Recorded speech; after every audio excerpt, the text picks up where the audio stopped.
அனைவருக்கும் வணக்கம். இந்த வீடியோவில் இன்றைக்கி நம்ம என்ன பார்க்க போகிறோம் அப்படின்னாக்கா, என்னுடைய ஸ்டடி பிளான், அதாவது டெய்லி ரொட்டீனை தான் நான் வந்துட்டு உங்க கூட ஷேர் பண்ணேன். இந்த டெய்லி ரொட்டீன் தெரிஞ்சிருச்சுனாலே நமக்கு ஒரு நாளைக்கு படிக்கிறதுக்கு எவ்வளோ மணி நேரம் இருக்குது அப்படிங்கிறத நம்மளால் அனலைஸ் பண்ண முடியும். நம்ம வந்துட்டு எதுவுமே தெரியாமல் டைமில் தான் சொல்லிட்டு இருக்கோமே தவிர, ஒரு நாளைக்கு நமக்கு எவ்வளோ வந்து ஃபோனில் செலவு பண்ணுறோம், ஒரு நாளைக்கு எவ்வளோ நம்ம ஃப்ரெண்ட்ஸோட ஃபோன் பேசுகிறோம், இல்லை அன்வான்ட் கால்ஸ் எவ்வளோ நேரம் பேசுகிறோம், இது எல்லாமே வந்துட்டு நமக்கு வந்து கண்டிப்பாக வந்து தெரியாது. ஸோ ஒரு ஹேண்ட் ரிட்டன் எழுதி பார்த்தா தான் நமக்கு இவ்வளோ டைம் வந்து இருக்குது அப்படிங்கிறதே எனக்கு அனலைஸ் ஆகும். சரிங்களா? ஸோ எனக்கு மட்டும் இல்லை, உங்களுக்குமே வந்துட்டு அது வந்துட்டு நீங்கள் எழுதி பாருங்கள். கண்டிப்பாக ஒரு நாளைக்கு நீங்கள் எவ்வளோ டைமை யாருக்கெல்லாம் இன்வெஸ்ட் பண்ணுறீங்க அப்படிங்கிறது தெரியும். சரிங்களா? இப்போது நான் என்னோடய டைமை நான் எப்படி யூட்டிலைஸ் பண்ணியிருக்கேன் அப்படிங்கிறத இந்த வீடியோவில் ஃபுல்லாக உங்களுக்கு சொல்கிறேன். இதை ஃபுல்லாக நான் செக் பண்ணி முடிக்கும்போது எனக்கு 8 hours 45 minutes வந்து படிக்கிறதுக்கு மட்டுமே கிடைக்குது. ஸோ ஆனால் நானும் நினச்சிட்ருக்கேன், நமக்கு வந்து அந்தளவுக்கு டைம் இல்லை படிக்கிறதுக்கு, ஒரு 4 hours 5 hours தான் கிடைக்கும் அப்படின்ட்டு நான் வந்து நினச்சிட்ருக்கேன். ஸோ பார்த்தா 8 hours 40 minutes கிடைக்குது. ஸோ அது எப்படி அப்படிங்கிறத நான் உங்களுக்கு ஃபுல்லாக எக்ஸ்பிளைன் பண்ணுறேன். ஸோ வாங்க லைன் பை லைன் உங்களுக்கு எக்ஸாக்டாக நேற்று நைட்டு ஒரு 10 o'clock போல் பார்த்திங்க அப்படின்னாக்கா ரஃபாக ஒரு நோட் எடுத்துக்கிட்டு எப்படிலாம் ஸ்டடி பிளான் போடலாம், நம்ம என்னெல்லாம் வந்து ஒரு நாளைக்கு பண்ணுறோம், எத்தனை மணிக்கு எந்திரிக்கிறோம், அண்ட் தென் எப்போ படிக்க போகிறோம். ஸோ இது எல்லாமே வந்துட்டு ரஃபாக ஒரு நோட்டில் வந்துட்டு ஃபஸ்ட்டு காப்பி பண்ணிக்கிட்டேன். சரிங்களா? ஃபஸ்ட்டு ஸ்டடி பிளான் போடுறதுக்கு முன்னாடி இதை வந்துட்டு நீங்களும் ட்ரை பண்ணுங்கள். காப்பி பண்ணிவிட்டு இதில் வந்துட்டு சில லிபரேஷன்லாம் நீங்கள் பண்ணிக்கலாம். பண்ணி முடிச்சுட்டு அடுத்து இதை பார்த்து ஃபேராக ஒரு நோட்டு வந்து நான் காப்பி பண்ணேன். அந்த நோட்டு தான் இது. சரிங்களா? ஸோ பார்த்திங்க அப்படின்னாக்கா நேற்று நவம்பர் 1 தான் நான் போட்டேன். சரிங்களா? டே மார்னிங் டு நைட் வரைக்கும் எனக்கு 19 hours வந்துட்டு என்னோடய கையில் இருக்குது. சரிங்களா? ஸோ அது எப்படின்னா, மார்னிங் 4 மணிக்கு எழுந்திரிச்சு நைட்டு 11 மணிக்கு நான் படுக்கிறேன் அப்படின்னா எனக்கு இந்த டைம் வந்துட்டு இருக்கும். சரிங்களா? இடையில எனக்கு ரெஸ்ட்டும் இருக்கும், அதுவுமே இதில் இன்க்ளூட் பண்ணியிருப்பேன். சரிங்களா? ஒரு நாளைக்கு நான் 19 மணி நேரம் வந்துட்டு யூஸ் பண்ண போகிறேன். இது எப்படின்னா ஃபாலோலாம் இல்லை, மஸ்ட் ஃபாலோ டெய்லி அப்படின்னு போட்டிருக்கேன். Must follow it daily from now. இப்போத்துலேருந்துட்டு நான் வந்துட்டு இதை ஃபாலோ பண்ண போகிறேன் அப்படிங்கிற மாதிரி எழுதியிருக்கேன். ஓகேங்களா? ஸோ இப்போ ஃபஸ்ட் ஆப்ஷனில் நான் தூங்கி எந்திரிப்பேன் எத்தனை மணிக்கு அப்படின்னு பார்த்திங்க அப்படின்னா 4 o'clock எந்திரிப்பேன். சரிங்களா? 4 o'clock எந்திரிச்சு ரெஃப்ரெஷ் ஆகிட்டு 4:15 வரைக்கும் ஒரு 10 minutes வந்துட்டு ரெஃப்ரெஷ் ஆகிட்டு ஒரு 5 minutes நான் வந்துட்டு ப்ரே பண்ணணும். ஸோ ப்ரே பண்ணிட்டோம் அப்படின்னாக்கா அந்த டே வந்துட்டு கொஞ்சம் ஓரளவுக்கு ஃப்ரெஷ்ஷாக இருக்கும் அப்படின்னு நான் ஃபீல் பண்ணுறேன். சரிங்களா? அடுத்து வந்து பார்த்திங்க அப்படின்னாக்கா 4:15 படிக்க ஸ்டார்ட் பண்ணணும்.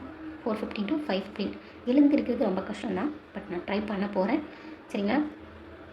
அண்ட் தென் 1 hour வந்து கிடைக்கும் எனக்கு. 4:45 to 4:15 to 5:15 வரைக்கும் எனக்கு 1 hour கிடைக்கும். அதில் தூங்கி எழுந்திரிச்சோடனே 1/2 hour வந்து திருக்குறள், 1/2 hour வந்துட்டு கரண்ட் அஃபேர்ஸ் வந்து படிக்க போகிறேன். கரண்ட் அஃபேர்ஸ் நான் எப்படி படிக்க போகிறேன் அப்படின்னா, ஃபுல் அண்ட் ஃபுல் வந்துட்டு ஒரு டாபிக் ஃபுல்லாக அந்த மாதிரிலாம் நான் படிக்க போகிறது கிடையாது. ஸோ கரண்ட் அஃபேர்ஸ் அப்படிங்கிறத டச் பண்ணாமல் இருக்கக்கூடாது, அதுக்காகவாவது வந்து படிக்கணும். அட்லீஸ்ட் ஒரு நாளைக்கு ஒரு 20 பாயிண்ட் தெரிஞ்சுக்கிட்டால் கூட போதும். ஒரு 20 to 15 to 20 MCQ கொஸ்டின்ஸ் மாதிரி வந்துட்டு நோட்ஸ் எடுக்கலான் இருக்கேன். ஸோ நான் நோட்ஸ் எடுத்து நான் உங்களுக்கும் கூட ஷேர் பண்ணுறேன். சரிங்களா? ஒரு 15 to 20 டீட்டெயில்ஸ் வந்துட்டு எவ்ரிடே வந்து நம்ம தெரிஞ்சுக்கிட்டோம்னாவே போதும். என்னை பொறுத்த வரைக்கும் அதுவே போதும். நம்ம ஓவர்லோடாக வந்து படிக்கிறோம் அப்படின்னா அதுவே வந்து பாதி டைம் யூஸ் பண்ணிடுவோம். சரிங்களா? தெரிஞ்ச சிலபஸை கம்ப்ளீட்டாக வந்து நல்லா படிச்சுட்டு தெரியாத சிலபஸ்க்கு அட்லீஸ்ட் டச்சாவது பண்ணணும் இல்லையா? அதுக்காக அதுக்கு ஒரு 1/2 hour வந்துட்டு ஒரு 20 பாயிண்ட்ஸ் வந்துட்டு படிக்கலாம் அப்படின்னு இருக்கேன். ஓகேங்களா? அடுத்து 5:15 to 7 o'clock வரைக்கும் பார்த்திங்க அப்படின்னாக்கா பாலிட்டி படிக்க போகிறேன். அதில் வந்து எனக்கு 1 hour 45 minutes வந்துட்டு நான் பாலிட்டி படிக்கிறதுக்கு கிடைக்கும். ஓகேங்களா? அடுத்து வந்து பார்த்திங்க அப்படின்னா இந்த இடத்துல நான் எதுவுமே எழுதியிருக்க மாட்டேன். 7 to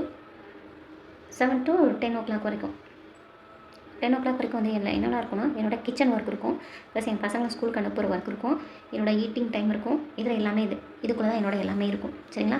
ஆனால் 7 to 8 வந்து நான் சமைச்சு முடிச்சிடுவேன். 1 hour வந்து டார்கெட் வச்சு தான் எல்லா வேலையுமே பார்ப்பேன். கிச்சன் ஒர்க் முடிச்சிடுவேன். இந்த டைமுக்குள்ளேயும் வந்துட்டு நான் என்ன அடுத்து படிக்க போகிறனோ அதை வந்துட்டு ஆடியோவாக கேட்டுகிட்டே இருப்பேன். ஸோ நான் இப்போ நாளைக்கு ஒன்று படிக்க போகிறேன் அப்படின்னா, இப்போ நாளைக்கு ஒரு திருக்குறள் படிக்க போகிறேன் அப்படின்னா அந்த திருக்குறளை ப்ளே பண்ணி விட்டுட்டு ஆடியோவாக கேட்டுகிட்டே சமைப்பேன். சரிங்களா? அதுவுமே வந்துட்டு இப்போ அடுத்து வந்து நான் யூனிட் 6 படிக்க போகிறேன் அப்படின்னா அது ரிலேட்டடாக ஏதாவது ஒன்றுனா வந்து ஆடியோ மாதிரி கேட்டுகிட்டே படிப்பேன், சமைப்பேன். அந்த மாதிரி சமைக்கும்போது அது திருப்பி நான் படிக்கும்போது கொஞ்சம் எனக்கு ஈஸியாக இருக்கும். இந்த 1 hour வந்து நான் படிக்க தான் செய்வேன், ப்ளஸ் சமைக்கவும் செய்வேன். இதில் ஃபுல் கான்சன்ட்ரேஷன் இருக்காது, இருந்தாலும் படிப்பேன். சரிங்களா? அடுத்து வந்து பார்த்திங்க அப்படின்னா 10 to 12 வந்து யூனிட் 6 வந்து படிக்கலான்னு இருக்கேன். ஸோ ஏன் யூனிட் 6 நான் செலக்ட் பண்ணியிருக்கேன் அப்படின்னா, யூனிட் 6ல் 20 marks வந்துட்டு நமக்கு கவர் ஆகும். ஸோ வெயிட்டேஜ் அதிகமாக இருக்கிறத நம்ம வந்து ஃபஸ்ட்டு படிக்க ஆரம்பிச்சா ரொம்ப நல்லாயிருக்கும்னு நான் நினைக்கிறேன். நெக்ஸ்ட் வந்து பார்த்திங்க அப்படின்னாக்கா 12 to 1 தமிழில் இலக்கியம் அந்த இலக்கியம் மற்றும் நூலாசிரியர்கள் அவங்கள பற்றி படிக்கிற டீட்டெயிலாம் அதை வந்துட்டு இதில் படிக்கலான்னு இருக்கேன். ஸோ 1.5 hours வந்துட்டு இதுக்காக நான் வந்து செலவிட போகிறேன். அடுத்து வந்து பார்த்திங்க அப்படின்னாக்கா 1:30 to 2 எனக்கு வந்து பிரேக்கு. அண்ட் தென் இதில் தான் என்னோடய லஞ்ச் இருக்க போகுது, அண்ட் தென் ரெஸ்ட்டுமே இதில் தான் இருக்க போகுது. சரிங்களா? அடுத்து 2 to 3:15 வரைக்கும் 1.5 hours வந்து எனக்கு கிடைக்கும். நான் அந்த டைமை யூஸ் பண்ணி மேக்ஸ் பார்ப்பேன். அடுத்து வந்து பார்த்திங்க அப்படின்னாக்கா 3:15 to 4 o'clock வந்துட்டு என்னோடய பசங்களை வந்து நான் தான் கூப்பிட போகணும் ஸ்கூலுக்கு. ஸோ போயிட்டு கூப்பிட்டு வந்துடுவேன். ஸோ 3:15 போனால் எனக்கு 4 o'clock ஆகும் ரிட்டன் வீட்டுக்கு வரேன். அடுத்து 4 to 5 வந்துட்டு என்னோடய வீட்டு வேலைகள் எல்லாமே வந்து சமைக்கணும், சாப்பாடு செய்யணும். அடுத்து குழந்தைங்களே அந்த டைமுக்குள்ளே அவங்களுக்கு தேவையானதை செஞ்சு கொடுக்கணும். ஸ்கூலில் வந்துடுவாங்க, பசியாக இருப்பாங்க, அவங்களுக்கு தேவையானதையும் கொடுக்கணும், ப்ளஸ் சமைக்கவும் செய்யணும். சரிங்களா? அடுத்து 5 to 5:30 இந்த இடத்துல என்ன இருக்க போகுது அப்படின்னாக்கா என்னுடைய நான் வந்து என்னோடய பாத்திங் சில விஷயங்கள் எல்லாமே இதில் வந்து இருக்கும். நான் ஈவினிங் தான் குளிப்பேன். ஏன் அப்படின்னா ஈவினிங் வந்துட்டு டியூஷன் எடுப்பேன் பிள்ளைங்களுக்கு. ஸோ அப்போ எனக்கு ரெஃப்ரெஷ் ஃபீலாக இருக்கணும் அப்படின்னா நான் வந்து ஈவினிங் வந்து குளிச்சா தான் எனக்கு ரெஃப்ரெஷ்ஷாக இருக்கும். சரிங்களா? இது வந்து 5:30 to 8:30 வரைக்கும் நான் வந்து கண்டிப்பாக டியூஷனில் தான் இருப்பேன். அதனால் அவங்களுக்கு அவங்க கூடவே சேர்ந்து வந்து நான் மார்னிங் என்ன படிச்சனோ அதை வந்து நான் கொஞ்சம் ரிவிஷனும் பார்த்துப்பேன். ரிவிஷன் வந்து கண்டிப்பாக 3 hours எனக்கு ஒரு 1/2 hour கிடைக்கும். சரிங்களா? அண்ட் தென் 8:30க்கு டியூஷன் முடிஞ்சிடும். டியூஷன் முடிஞ்ச கையோட 8:30 to 9 o'clock வரைக்கும் என் குழந்தைங்களுக்கு அண்ட் தென் இதுக்குள்ளேயே வந்துட்டு என்னோடய குழந்தைங்களுக்கு ஹோம்ஒர்க்குமே சொல்லி கொடுத்துருவேன். அடுத்து இதுக்குள்ளே என்னோடய ஈட்டிங் டைம் இருக்கும், ப்ளஸ் என்னோடய குழந்தைங்களுக்கு சாப்பாடு ஊட்டணும், அண்ட் அவங்க கூட கொஞ்சம் நேரம் வந்து டைம் ஸ்பெண்ட் பண்ணணும். ஓகேங்களா? அடுத்து 9 to 10 வந்து ஏதாவது என்னோட அந்த டேயில் ஏதாவது பெண்டிங் ஒர்க்கு சின்ன சின்ன வேலைகள் நமக்குன்னு இருக்கும் இல்லைங்களா? ஸோ அந்த பெண்டிங் ஒர்க் இருந்துச்சு அப்படின்னா அதை பண்ணிவிட்டு குழந்தைங்கள தூங்க வைப்பேன். சரிங்களா? அவங்க தூங்கினதுக்கப்புறம் 10 to 10:30 யூடியூப் வீடியோ எடுப்பேன், உங்களுக்கு அப்லோட் பண்ணுறதுக்காக வீடியோ எடுப்பேன். சரிங்களா? அதுக்கப்புறம் அது ஒரு 15 minutes 10:30 to 10:45 ஒரு 15 minutes வந்துட்டு வீடியோ வந்து எடிட் பண்ணி முடிச்சிடுவேன். அடுத்து வந்து பார்த்திங்க அப்படின்னாக்கா ரிவிஷன் 10:45க்கு ஸ்டார்ட் பண்ணேன் அப்படின்னாக்கா 11:15 வரைக்கும் ரிவிஷன் வந்து முடிச்சதுக்கப்புறம் ப்ளஸ் என்னுடைய டைரி ஒர்க்கு இன்றைக்கி நான் மார்னிங்லேருந்து ஈவினிங் வரைக்கும் என்னெல்லாம் படித்தேன், என்னெல்லாம் வந்து பெண்டிங் இருக்குது, எவ்வளோ முடிச்சிருக்கேன் அப்படிங்கிறத டைரி ஒர்க்காக எழுதணும். சரிங்களா? அந்த வந்து பார்த்திங்க அப்படின்னாக்கா 11:40க்கு நான் படுக்க ஆரம்பித்தாலும் கூட 4 o'clock வந்துட்டு நான் வந்து கட்டாயம் எழுந்திரிக்கணும். எத்தனை மணிக்கு படுக்கிறேங்கிறது எனக்கு முக்கியம் இல்லை. இதுக்கு முன்னாடி கூட எனக்கு டைம் கிடச்சா நான் வந்து தூங்கிடுவேன். இந்த எல்லா வேலைகளுமே நான் வந்து இதுக்கு முன்னாடி குயிக்காகவே முடிச்சிட்டேன் அப்படின்னா சீக்கிரமே தூங்கிடுவேன். ஆனால் நான் என்னதான் இருந்தாலும் 4 o'clock கட்டாயம் எழுந்திரிக்கணும் அப்படிங்கிறதுல கான்சன்ட்ரேஷனாக இருக்கேன். எனக்கு அப் டு 4:45 to 4:45 ஒரு 5 hours வந்து 4 hours 45 minutesலேருந்து 5 hours வரைக்கும் நான் தூங்குறதுக்கு வந்து எடுத்துப்பேன்.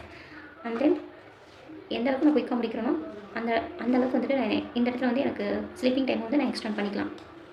இப்படி நான் பண்ணேன் அப்படின்னாக்கா டெய்லி வந்து டோட்டலாக என்னோடய ஸ்டடி ஹவர்ஸ் எவ்வளோ கிடைக்கும் அப்படின்னு சொல்லி பார்த்தா ஏர்லி மார்னிங் வந்து ஒரு 2 hours 45 minutes வந்து படிப்பேன். ஏர்லி மார்னிங் வந்து பார்த்திங்க அப்படின்னாக்கா இங்கே ஒரு 1/2 hour, இங்கே ஒரு 1/2 hour, இங்கே ஒரு 1 hour 45 minutes, மொத்தமாக 2 hours 45 minutes வந்து எனக்கு கிடைக்கும் ஏர்லி மார்னிங்.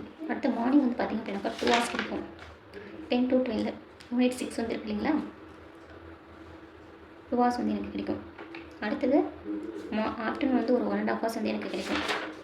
ஆஃப்டர்நூன் வந்து எனக்கு வந்து ஒரு 1.5 hours கிடைக்கும். அண்ட் தென் நைட் வந்து எப்படியும் வந்துட்டு எனக்கு ஒரு 1 hour வந்து கிடைக்கும். நைட் வந்து எங்கள் டியூஷனில் ரிவிஷன் பண்ணுற ஒரு 1/2 hour ப்ளஸ் ரிவிஷனுக்கு ஒரு 1/2 hour வந்து ஒரு 1 hour எனக்கு வந்து கிடைக்கும். சரிங்களா? ஸோ மொத்தமாக இதையெல்லாம் நான் ஆட் பண்ணி பார்த்தேன் அப்படின்னாக்கா 2, 4, 7, 8 and 45 minutes 8 hours 45 minutes வந்துட்டு ஸ்டடிக்கு நான் வந்து கொடுக்குறதுக்கு எனக்கு கிடைச்ச டைமு. இந்த டைமில் நான் தமிழ் படிப்பேன், கரண்ட் அஃபேர்ஸ் படிப்பேன், ஜிகே படிப்பேன், மேக்ஸ் படிப்பேன், வித்தவுட் சயின்ஸ் வந்துட்டு நான் கன்சிடர் பண்ணல. ஏன் அப்படின்னா அது வந்து ஒரு கம்மி மார்க் தானே, 5 மார்க் தானே அப்படின்னு நான் நினைக்கல. பட் இதை நம்ம ஃபுல் கான்சன்ட்ரேஷனாக முடிக்கணும், அதுக்காக தான். சரிங்களா? Finally I got 8 hours 45 minutes study படிக்கிறதுக்கு எனக்கு கிடச்சிருக்கு. எவ்ரிடேமே இந்த டைம் எனக்கு இருக்கும். ஸோ நான் யூட்டிலைஸ் பண்ணுறதை பொறுத்து தான் இருக்குது. ஸோ இதை க்ரியேட் பண்ணி கொடுத்த கடவுளுக்கு வந்து ஒரு தேங்க் பண்ணியிருக்கேன். ஸோ நீங்களுமே வந்துட்டு உங்களுக்கு உண்டான டைம் டேபிளில் போடுங்க. அண்ட் தென் எப்படி ஃபாலோ பண்ண போகிறீங்க அப்படிங்கிறத இதில் வந்து ஒரு கைடன்ஸாக எடுத்துக்கிட்டு நீங்கள் உங்களுக்கு என்ன டைம் இருக்குது அப்படிங்கிறத யூஸ் பண்ணிவிட்டு அந்த டைமுக்கு தகுந்த மாதிரி நீங்கள் உங்களை ப்ரிப்பேர் பண்ணிக்கோங்க. ஓகேங்களா? ஸோ நெக்ஸ்ட் வீடியோவில் நம்ம இது வரைக்கும் தமிழ் வீடியோஸ் கொண்டு அப்லோட் பண்ணிகிட்ருக்கேன். அடுத்து என்னால் முடிகிற வரைக்கும் கரண்ட் அஃபேர்ஸ் முடிஞ்சால் கொடுக்குறேன், அண்ட் தென் மேக்ஸ் கொடுக்குறேன். இல்லைனா நிறைய யூடியூப்லேயே நிறைய வீடியோ இருக்குது. தமிழுக்கு நான் கேரண்டி, மற்றதுக்கு வந்து என்னால் வந்து கன்ஃபார்மாக சொல்ல முடியாது, ஏன்னா நானும் படிக்கணும் இல்லைங்களா? ஸோ தேங்க்யூ ஃபார் வாட்சிங். நம்ம நெக்ஸ்ட் வீடியோவில் பார்க்கலாம். அடுத்த டாபிக் வந்துட்டு பார்த்திங்க அப்படின்னாக்கா உங்களுக்கு பிறமொழி சொற்கள் அப்படின்னு நினைக்கிறேன். அந்த டாபிக் வந்துட்டு நான் வீடியோ அப்லோட் பண்ணிடுவேன். ஸோ நீங்கள் வந்து பார்த்துக்கலாம். ஓகேங்களா? ஸோ நீங்கள் என்ன நம்ம சேனல் சப்ஸ்கிரைப் பண்ணாமல் பார்த்துட்டு இருந்தீங்கன்னா சப்ஸ்கிரைப் பண்ணிக்கோங்க. ஸோ நம்ம நெக்ஸ்ட் வீடியோவில் பார்க்கலாம். தேங்க்யூ ஃபார் வாட்சிங்.